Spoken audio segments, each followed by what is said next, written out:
सावरकर वीर या विवादित श्रृंखला में आप सभी का स्वागत है।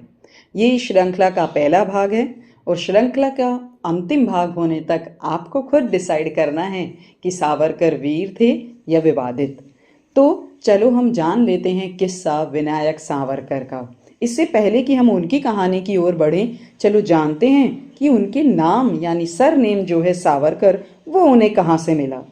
तो जो विनायक सावरकर थे उनसे लगभग 7-8 जनरेशन पहले उनका परिवार भागुर में आकर बस गया था। भागुर जो कि नासिक डिस्ट्रिक्ट महाराष्ट्र में है, और वो यहाँ पर आकर बस गए थे क्योंकि ये पेशवा ने उनको जागीर के रूप में या गिफ्ट के रूप में दिया था। लेकिन ओरिजिनली वो लोग पालशेत गुहागार तालुका जो कि रत्नागिरी डिस्ट्रिक्ट महाराष्ट्र में है वहाँ के थे। अब इनका जो ओरिजिनल सरनेम था ना, वो ओक था या फिर इन्हें बापत भी कहते थे। लेकिन फिर इन्हें ये सावरकर नाम कहाँ से मिला? तो किस्सा कुछ इस तरीके से है कि पालशेत में सावरी नाम का पेड़ होता था, जिसके कारण इन्हें सावर पाड़ीकर कहा जाने लगा और धीरे धीरे ये सावर पाड़ीकर कन्वर्ट हो गया सावरकर में। तो इस तरीके से इनको अपना सरनेम मिला सावरकर। चलो अब थोड़ा सा विनायक सावरकर की फैमिली हिस्ट्री के बारे में भी जान लेते हैं। विनायक सावरकर के दादा के 3 बच्चे थे, 2 बेटे 1 बेटी। इनमें से जो बड़ा बेटा था उन्हें बापू काका कहकर बुलाते थे। तो बापू काका की पत्नी का जल्दी ही देहांत हो गया था और उनकी अपनी कोई संतान नहीं थी। दूसरा बेटा दामोदर पंत जो विनायक सावरकर के पिता थे, वो काफ़ी रिलीजियस थे, कविता गायन और कविता सुनने का बड़ा शौक़ रखते थे। उन्होंने अपनी 12वीं तक की पढ़ाई की थी नासिक हाई स्कूल से, और वो एक छोटे से जागीरदार थे भागुर में ही। तो दोनों भाइयों के रिश्ते तो आपस में उतने अच्छे नहीं थे, लेकिन हाँ, बापू काका बच्चों को बहुत प्यार करते थे। विनायक सावरकर उनके भाई बहनों को बहुत प्यार करते थे।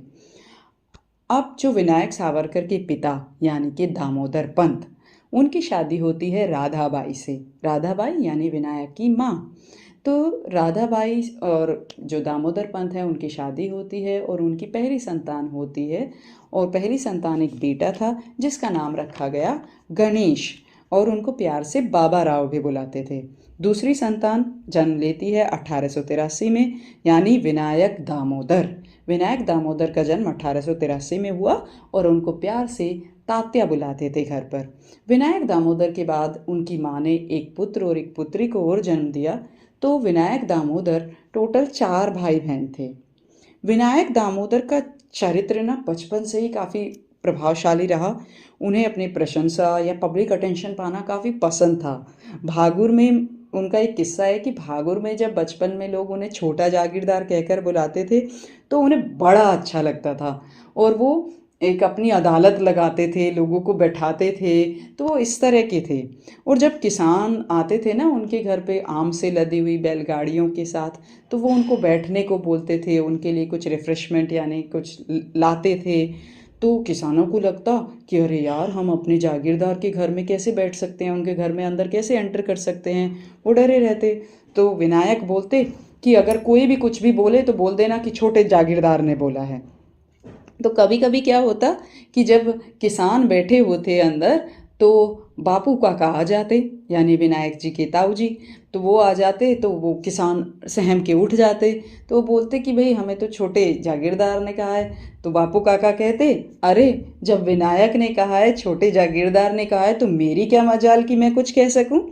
तो इस तरीके से शुरुआत से ही उनको कास्ट सिस्टम से बहुत ही उनको बिल्कुल पसंद नहीं था कास्ट सिस्टम और ये इनइक्वालिटी सोसाइटी में। एक और किस्सा जिसका मुझे लगता है कि विनायक के प्रारंभिक जीवन पर काफ़ी असर रहा होगा, वो ये है कि विनायक के जो नाना थे वो एक वीर योद्धा थे। उन्होंने डाकुओं की एक टुकड़ी को हराया जो कि अष्टभुजा भवानी की मूर्ति लेकर जा रहे थे। तो विनायक की माँ यानी कि राधाबाई जब शादी होकर अपने ससुराल आई तो वो अपने साथ अष्टभुजा भवानी की मूर्ति भी लेकर आई, और ये मूर्ति उनके घर की एक जैसे कुलदेवी होती है ना, इस तरीके से बन गई। और विनायक घंटों मूर्ति के सामने बैठे रहते थे और वो पूजा पाठ करते थे। साथ ही साथ नवरात्रों में मूर्ति को सजाया जाता, त्यौहार बहुत अच्छे से मनाया जाता। उनके पिता दामोदर पंत दुर्गा सप्तशती का पाठ करते तो विनायक के रोंगटे खड़े हो जाते और वो बहुत कनेक्टेड फील करते थे। तो कहीं ना कहीं ये जो हिंदू धर्म की आइडियोलॉजी थी, उन्होंने इस आइडियोलॉजी ने विनायक को शुरू से ही प्रभावित किया। अब बात कर लेते हैं हम विनायक की प्रारंभिक शिक्षा की। तो विनायक की जो प्रारंभिक शिक्षा थी वो भागुर के ही एक लोकल स्कूल में शुरू हुई। लेकिन विनायक को पढ़ने का बहुत शौक था और इसका एक कारण ये भी था कि उनका फैमिली एनवायरनमेंट ऐसा था। दामोदर पंत अपने बच्चों की पढ़ाई को लेकर काफ़ी डिसिप्लिन थे, वो बच्चों को पढ़ाते थे। साथ ही साथ हम ये भी देखते हैं कि उनका ना एक घर में एक रिचुअल जैसा होता था जिसमें दामोदर पंत बच्चों को रात के खाने के बाद अपने चारों ओर बैठा लेते और राधाबाई को भी वहीं बैठा लेते। फिर वो रामायण, महाभारत, मराठी, संस्कृत की किताबें पढ़ते और बच्चों को राधाबाई को एनकरेज करते अपने ओपिनियन शेयर करने के लिए। तो इस तरीके से डिस्कशन जैसा होता था। कहीं ना कहीं उनका परिवार काफ़ी संपन्न और खुश था।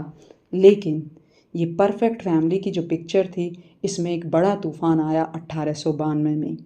राधाबाई उनको कोलेरा हो जाता है और कोलेरा से उनकी मौत हो जाती है। विनायक उस समय सिर्फ 9 साल के थे। अब क्योंकि घर में 4 बच्चे भी थे और सभी बच्चे ज़्यादातर छोटी उम्र के ही थे, तो सभी रिश्तेदार दामोदर पंत को सलाह देते हैं कि वो दूसरी शादी कर लें। लेकिन दामोदर पंत दूसरी शादी करने से मना कर देते हैं और वो खुद ही अपने बच्चों का ख्याल रखना शुरू कर देते हैं। लेकिन अब उनके पास 2 रिस्पॉन्सिबिलिटी थी, एक पिता की भी और एक माँ की भी। इसीलिए वो घर के कामकाज भी करते और साथ ही साथ बाहर का भी काम संभालते थे। लेकिन उसमें उनकी हेल्प उनके बड़े बेटे बाबा राव ने की और उन्होंने बच्चों का ख्याल रखना शुरू किया। जैसा कि हम जानते हैं कि विनायक शुरू से ही सोचते थे कि जो कास्ट सिस्टम है वो अच्छा नहीं है सोसाइटी के लिए, वो प्लेग की तरह है जो सोसाइटी का विनाश कर रहा है। इसीलिए हमने देखा कि जो विनायक थे उनके ज़्यादातर दोस्त लोअर कास्ट के थे। उन्हें किताबें पढ़ने का बहुत शौक था, जैसा कि मैंने आपको पहले ही बताया। और इसका एक किस्सा भी है। एक बार ना उनको अपनी बुक शेल्फ में एक मल्टी कलर्ड बुक मिली, तो भाई उनको लगा कि यार ये किताब तो पढ़नी चाहिए। किताब थी लेकिन संस्कृत में, हालांकि उन्हें ज़्यादा समझ में नहीं आई, लेकिन फिर भी उन्होंने पढ़ना शुरू किया। जब उनके पिता को पता चला कि उनका बेटा आरण्यक पढ़ रहा है तो उन्होंने उनको बड़ा डांटा, क्योंकि उस समय ना ऐसा अंधविश्वास था कि आरण्यक जो हैं जंगलों में ही पढ़े जा सकते हैं और अगर कोई घर पर पढ़ता है तो ये दुर्भाग्य लाता है या घर में किसी न किसी तरह का अपशगुन लाता है। तो उन्होंने डांटा कि भाई ये आरण्यक नहीं पढ़ोगे आप। तो विनायक को लगा कि उनके पिता इतने पढ़े लिखे होकर इस तरह की बातों में कैसे विश्वास कर सकते हैं। तो उन्होंने अपने पिता के सामने तो नहीं, लेकिन वो चुप चुप के उस आरण्यक को पढ़ते थे फिर भी। तो इस तरह के कई किस्से हैं विनायक की लाइफ से जुड़े हुए। इसे रोचक किस्सों को जानने के लिए और विनायक की पूरे जीवन को जानने के लिए बने रहिए मेरे साथ। तो मिलते हैं अगले एपिसोड में। जय हिंद, जय भारत।